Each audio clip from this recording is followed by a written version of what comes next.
You guys know me. A little less for me this week. More like building like our marketing stuff. So I had less things to say. But this actually caught my eye. So this comes from E News, but it was like old, but it's still like very prevalent. So Simone Biles' husband, Jonathan Owens, Green Bay Packer, and literally he was on the Pivot podcast, and on the Pivot podcast he was talking about how he was a catch. So what do you call it? So how they met is there's this like rich dating apps. What's it called? Like Raina? Thank you. See, I believe. Yeah, no, you're right. You're. I'm not in that test bracket, so I wouldn't know. But hey, we would put an application and be like, nigga, please. Exactly. So pretty much Simone Biles is kind of like talking about like how she spit game at Owens, and during the Pivot podcast he was just, he was with the guys, sometimes with the guys you add a little sauce, like I'm a catch. And like in such a delivery in a way where like a lot of people on the internet erupted and talking about how Simone Biles was like a pick me. And then also another point that was also made was like he was saying like, oh, I really didn't know who she was, and a lot of people was like questioning like, you didn't know who Simone Biles was. I'm not gonna lie, I took huge issue with, because the conversation then started to turn into, what has he done in his career? I don't care who you are in any walk of life, unless you are LeBron James, like Beyonce, like them type of like pop cultural figures. It's not inconceivable that somebody may just not know who you are. True. Like I'm pretty sure, not to speak on anybody's sports knowledge, but Rafael Nadal could walk in this house today. Would you know who he was if I didn't tell you? I'm a tennis player. Oh shit! Well, shut me the fuck up. But yeah, he's a GOAT. What if Romelu Lukaku walked in? Who? Yeah. My point being. But here's the thing. I'll almost play like devil's advocate and things like that. Simone Biles is such a like key piece in the black community. Like Simone Biles, like, is on par with the Williams sisters. Really? I beg your pardon. The Williams sisters? Yeah, like the greatness that she has done individually when it comes to gymnastics, she's on par with the Williams sisters. Okay, now I'm gonna challenge you on this. Okay, that's a bold take. Yeah, that's kind of a crazy reach, but the Olympics happen once every 4 years, right? True. That's if you choose to tune into them. True. It's the summertime. Okay. Serena and Venus compete year round for 20 years. I'm talking about dominance of a sport. And let's be honest, Simone only went to 2 Olympics, and the second one, there was that whole. Keep it going. No, keep it going. I'm just saying there was that whole controversy of her not competing because of she wasn't ready mentally. Okay, because what else was happening? The witch doctor, Bob the guy who was touching people, the gymnastics guy, and then she had a family member that died. Bob whatever. Yeah, I thought that was like before her generation. I thought that was a previous like regime. I could be wrong. I know. I remember her dealing with some different mental health issues around the time, and then she withdrew from competition. I can't recall off the top of my head what the reasoning was for it. It was definitely because of a family member, and I could be 1,000% wrong. I definitely thought it was because of the trial too, as well. I thought that was a previous like iteration of the women's gymnastic team. I could be wrong. I'm thinking like Allie Lloyd, I think, is one of her names that was on the jury or on the questioning block. Anyways, either way, I could damn near make an argument that Serena's like the greatest American athlete ever. I can also make that case too as well, but I'm talking about like notoriety in our community, because like when Simone Biles won, like swept and just breaking her own records, that was on par with the Williams sisters, where it's kind of like it's gonna be hard for us not to be like Simone Biles, like she's on the fucking box of Wheaties. How many athletes get on the Wheaties? But that's for that 1 year though. Okay, I'm not trying to play. If you play because I'm a sports head, so I know who she is. But exactly. Like Sidney Crosby, I don't watch hockey, but I know his name. But we have a fact, an unsolicited fact. Unsolicited fact, Dragon. Pop your shit. What's up? So I don't know the guy's first name, but Nassar was the coach that was Nassar. touching. And Simone Biles was a person that was touched. Oh, she was okay. See, all right. I remember Okay. that. Yeah. Okay. So like, I feel like a lot of those things went into like her like taking like a break. Rightfully so. Can't be doing that. There's number one. Our athletes trust our doctors and all that other stuff. But like, anywho, that. So legitimately, I think low-key was fucking around, just saying like, oh, I didn't know her. But I will give him grace that he probably didn't know.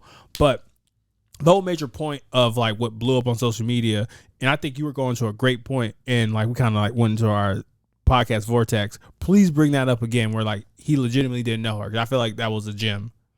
Oh, in terms of, it's not inconceivable that he may or may not been aware of her, or outside of just hearing her name, know too much about what her accolades were in terms of competition that summer.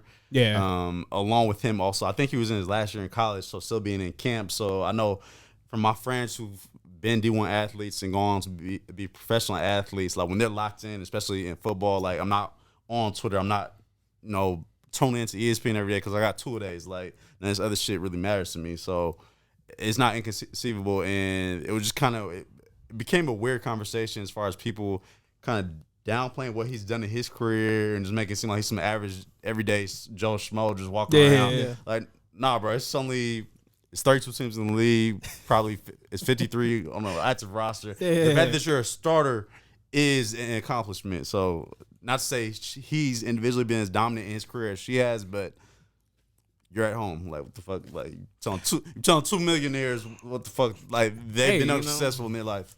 We can't be using Rihanna anymore. Dua Lipa, right? What about her? I'll be like, if I saw her, she'd be like, who I am? I'm like, nah. You heard my mixtape? I'm Rob Don. Yikes. See, you got it. See, Oh, you got tape? yeah. Wait, Different kind of tape. Wait, hold up. Can we turn this into Sway real quick? You got a quick 4 for me? I don't know what the fuck this nigga said. You got a quick 4. Okay, I got 4. I got 4 Bar Friday. 4 Bar Friday. 4. Ooh. Oh,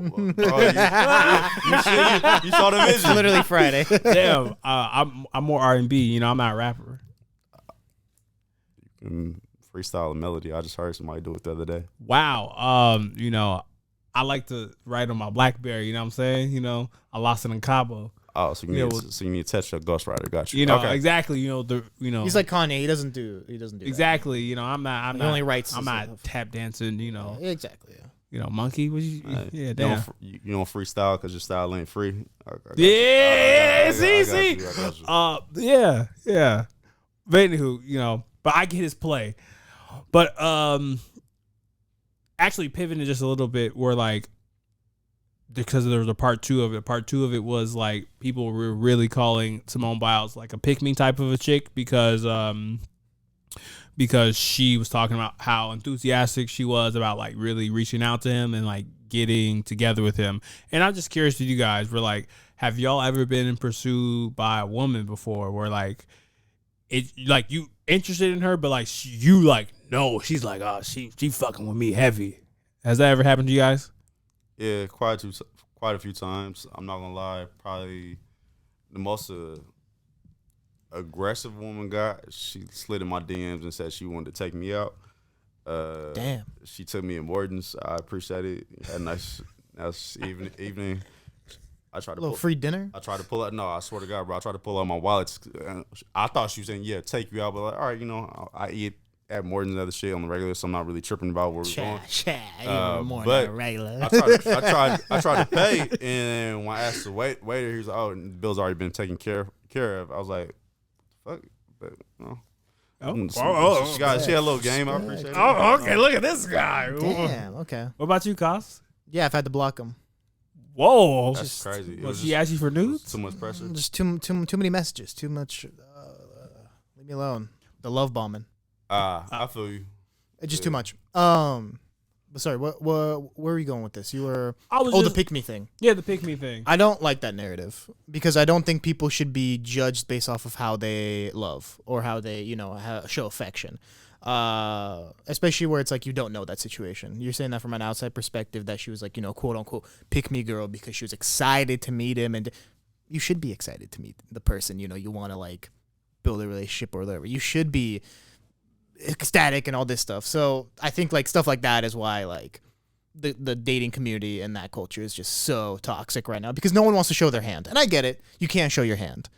But it's also like loosen up a little bit. And at the end of the day, her goal was accomplished as far as getting married. So are they married now? Yeah, they're married. Okay. Yeah. I agree so much. Where like I think one of the things that we're doing like super way better here is like always like it's almost like the new allegedly we don't know the situation. Like it's like pointing out you both did this. We don't know the situations. But one of like the crazy thing about it is like we're like I think we are forgetting like the mission of like why we are trying to date and trying to do these things. Where it's like like you're paying for this rich fucking app. You get off the app. You meet the person, and the person is exactly who they say they are, where it's kind of like, I feel like people are really missing out on a really good, like, learning opportunity because I want to get into the next piece of it, which is him saying, I'm the prize. And I feel like people just have a problem with men, and especially black men, just saying that I'm a prize because how many conversations have we had of, like, what do you bring to the table? Yeah, I it's weird because I hate those type of conversations in one lens because I think it kind of gets drowned out in these kind of dark web type of conversations of like 50-50 shit or damn near making dating and anything related to it a transactional type of process. But I do think people should on both ends of the spectrum feel validated in the sense that they have self-worth and do offer something. It shouldn't just be groveling. I know people want motherfuckers to beg for beg for pussy? Yeah, like it was the 90s. which is fine. My knees. Yeah. But like the extremes of it just be crazy. Like, no, I'm gonna pop my shit like I'm him, And I think that gets misconstrued for the vortex of calling men's confidence narcissism. Yeah. Whereas it kind of no, you can finish. I have a point on that. No, and it's just like, I can see the delivery of it because I watched I watched a bit of it on the Pivot podcast. But it's almost kind of like, nah, you should take pride that she actually vetted me out and I'm that dude. And I feel like we are in that culture of like, it's either you're tricking or you're a simp. And there's like no, I'm actually the dude that you need. And like, you also need to win me over too as well. Like it goes both ways where like, I'll end on this point. I think what a lot of people really want, and I'm gonna be honest with you, is like it's like modernized traditional values, not like super archaic, but it's almost kind of like a woman being like, oh, I could do this, but I don't want to do this. Like the ability to do the thing, but not doing it because her man's gonna do it, and vice versa. Where it's kind of like I want the ability to stay at home, but I'll go work because I want to work. And it's almost kind of like with a man too as well, where like I want my woman to be, this, but also I can take care of this. So I feel like that's like the next like modernized phase of like, traditionality, if that makes sense to y'all. Yeah, no, it does. And just to close with this, if you don't mind, to Kaz's point, I'm not gonna lie, if a woman is pursuing me too heavy, my interest in her does decline just a little bit. You're part of the problem, Tay. I'm joking now. I'm joking. Not to get on like some like corny ass like gender norms or gender roles type of tip, but there is something like as far as like intrigue with like pursuing a woman, and like I ain't gonna lie, I do like the chase of it. And women, unlike men, well, different than men, they have a way of getting accomplished what they need to. Like they can pursue you without pursuing you, if you get my drift. Yes. Like the quick little look, and then like their head turn, they walk across the club. Like, all right, you trying to get my attention for real, but I wanted it off. So glad you fucking said that. Cos, I knew you had a point. I'm bringing that shit back. You may have another point. I'm about to fuck. This kind of lines up with that a little bit. Oh, it does. But my point goes actually a little bit back to women having an issue with how confident he was in himself and him being him being the prize. I think that also comes into the interpretation of how men perceive confidence. This is how women perceive confidence. Ooh. Men are very much like chest out, like, yes, I get it done. I can do this. I can do that. I think women, on the other hand, are more like, I can get it my way when they're like being confident. I'm not the best to speak on this. Of course, a woman would be better about what, how they perceive their confidence. Yeah. But I think women are more, they shift in a different way. almost like a snake. Not in a bad way. That's a segue. That's almost gonna segue to the last topic. But yeah, The ending point that I just want to put out there that I always keep this in my head, and I'm so glad you verbalized it. I gotta talk, bro. I gotta talk to you, bro. I have these thoughts in my head, bro. I apologize. Just hit me. So like, I feel the same way a little bit too, where it's like I feel like I have to pursue a woman to a certain extent to feel like I really like did it. Where like if it was like easy, we're like obviously if it's in the day, it's like Rob, I'm just gonna jump, I'm gonna dive in. But like below that, I feel like I have to accomplish something. It's almost kind of like it's so weird. It's not like a trophy, how they say trophy wife, or like it feels good to put on my mantle. Like I put in all this energy and boom, she think I'm that dude. For real. Yeah. So I appreciate you saying that. Yeah, no worries, bro. But to transition